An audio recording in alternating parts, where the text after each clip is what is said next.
जीवन संगिनी की अंतिम यात्रा। हाँ, तुम्हें क्या लगता है कि मैं पूरी तरह से तुम्हारे ऊपर आश्रित हूँ? अच्छी खासी नौकरी है, पैसे हैं, पैसे फेंकूंगा तो बहुत से लोग मेरे आगे पीछे घूमेंगे। हाँ तो ठीक है, देख लेना, जब चली जाऊंगी तब समझ में आएगा। वैसे भी लोग कहते हैं जब तक पत्नी साथ होती है उसकी कोई भी कीमत नहीं होती है। असली कीमत तो उसके मरने के बाद ही समझ में आती है। इतना कहते हुए वो चद्दर तान कर गुस्से में पीठ दिखाकर सो गई। मैं भी उसे गुस्से में देखते हुए बड़बड़ाने लगा, जाओ ना, बड़े देखे तुम्हारे जैसे। कहते हुए मैं भी उसकी तरफ पीठ करके गुस्से में दूसरी चादर तानकर सो गया।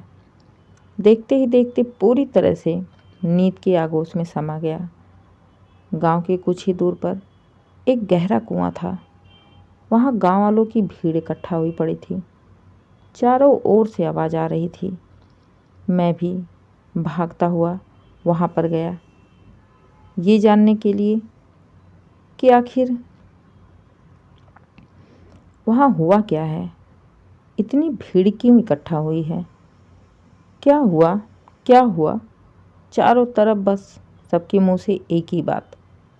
तभी पीछे से किसी ने कहा, अरे भाई, वहाँ कुएं में किसी की लाश पड़ी है।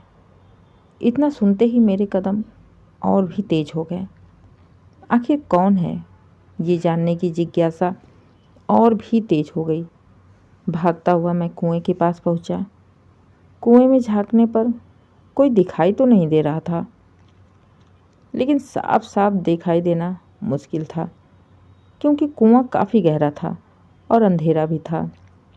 फिर भी गांव वालों ने रस्से की मदद से 2-3 लोगों को अंदर भेज बड़ी मशक्क़त के बाद लाश को बाहर निकाला।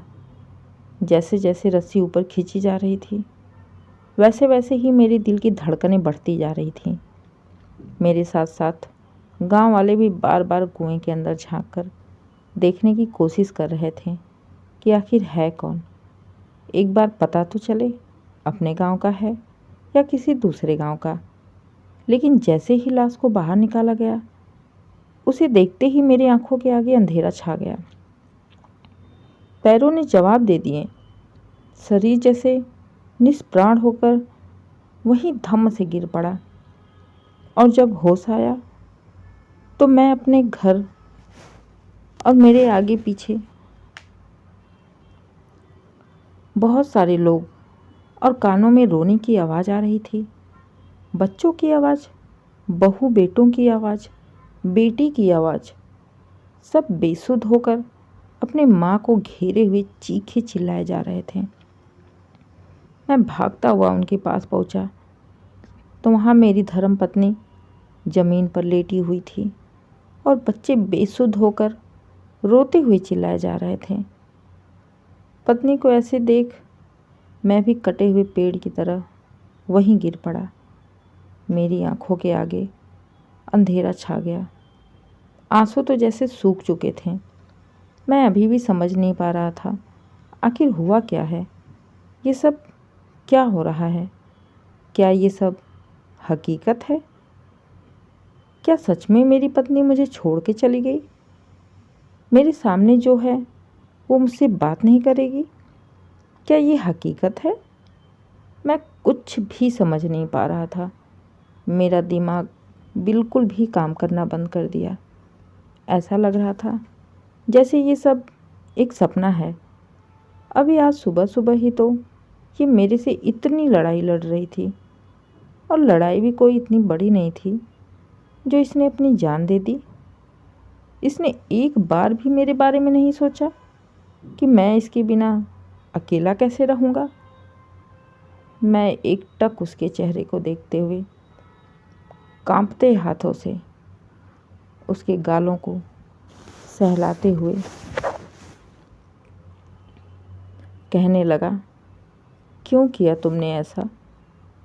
एक बार भी मेरे बारे में नहीं सोचा कि मैं कैसे रहूँगा तुम्हारे बिना। अरे पगली, तू तो मेरी जान थी, मेरा सब कुछ तो तू ही थी। मुझे क्या खाना है, क्या नहीं खाना है, क्या फ़ायदा है, क्या नुकसान है, क्या पहनना है, क्या नहीं पहनना, सब कुछ तो तेरे ही हिसाब से चल रहा था। और जब तुम ही चली गई तो मेरा क्या? मेरी तो जैसे दुनिया ही लूट गई। 7 जन्मों का वादा किया था तुमने और एक जन्म भी पूरा साथ नहीं दे पाई। अब क्या होगा मेरा? कौन रखेगा मेरा ख्याल? कौन बात बात पर यूं ताने देगा? तेरे भरोसे तो मैं रहता था, अब कौन बनेगा मेरा भरोसा? क्यों किया तूने ऐसा? क्यों क्यों किया? अचानक से ऐसा लगा कि दिल में एक ज्वार सा फूटा, एकदम से चिल्ला पड़ा।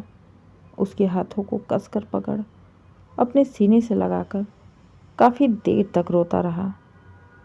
कुछ देर बाद ही सारी तैयारियां हो गई। आज उसे किसी दुल्हन की तरह सजाया गया था। लाल साड़ी, लाल गोल बड़ी सी बिंदी, चूड़ी, सिंदूर लगाने के लिए कुछ लोगों ने मेरे हाथों पर सिंदूर दिया। जैसे ही मैंने उसे सिंदूर लगाया, वो जीवित सी हो उठी। सिंदूर लगाते ही उसके चेहरे का तेज बढ़ गया। खिल उठी थी वो, इतनी सुंदर, इतनी मनमोहन, आज ऐसे शांत पड़ी है। काश काश उसकी तारीफ में मैं 2 शब्द कह पाता और वो शर्माते हुए मेरे सीने से लग जाती। काश ऐसा होता। वह उठकर बैठ जाती और मुझे जीवन दान मिल जाता। मैं उसको लगातार देखते हुए ये सब कल्पना किए जा रहा था कि तभी गांव वालों ने मुझे उसके पास से हटाया और उसके चेहरे को ढकते हुए उसे उठाकर ले जाने लगे। अब तो ये सब मेरे बर्दाश्त के बाहर हो रहा था। मैं एकदम से पागल हो उठा और उसे पकड़कर एकदम से झिंझोड़ते हुए चीखने लगा। नहीं प्रिया, नहीं, तुम मुझे ऐसे अकेला छोड़ के नहीं जा सकती। मुझे धोखा नहीं दे सकती। मैं तुम्हें नहीं जाने दूंगा। उठो प्रिया, उठो, तुम्हें उठना ही होगा। मेरी खातिर उठो। कहते हुए मैं ज़ोर ज़ोर से चीख रहा था। तभी ऐसा लगा किसी ने मेरे मुंह पर पानी डाला तो मैं हड़बड़ा कर उठ बैठा। सामने हैरान सी, परेशान सी, घबराई हुई प्रिया मुझे लगातार उठा रही थी। प्रिया को अपने सामने देख मुझे यकीन नहीं हुआ। कांपते हाथों से जब मैंने उसे छुआ तो वो मेरी प्रिया थी, सही सलामत, बिल्कुल मेरे पास बैठी थी। मेरी तो खुशी का कोई ठिकाना नहीं रहा। मैं पागलों की तरह उसे बार बार छूकर देखे जा रहा था। मुझे अपने आँखों पर यकीन नहीं था। मेरी प्रिया जिंदा है? तुम सही सलामत हो? तुम मुझे छोड़ के नहीं गई? तुम्हें कुछ नहीं हुआ? तुम मेरे पास हो?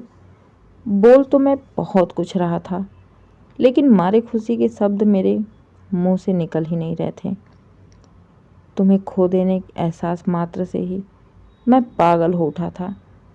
मैंने प्रिया को पकड़ के अपनी ओर खींचा और कस के गले लगाते हुए रोने लगा और बोला, प्रिया, चाहे कुछ भी हो जाए, कुछ भी, लेकिन तुम मुझे कभी भी अकेला छोड़कर मत जाना, नहीं तो मैं जीते जी मर जाऊंगा।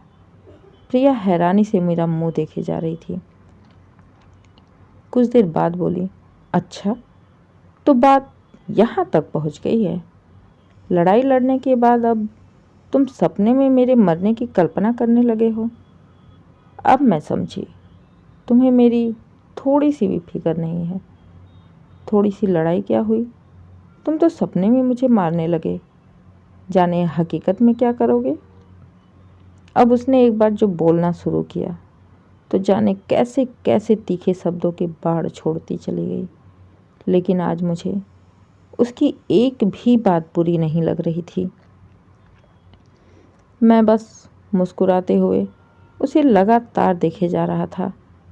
मेरे दिल को तो बस इसी बात की तसल्ली थी कि चाहे जैसी भी हो, जो भी है, प्रिया मेरे साथ है। ये तो मेरे लिए सपना था, लेकिन ये किसी न किसी के साथ एक न एक दिन हकीकत भी होता है।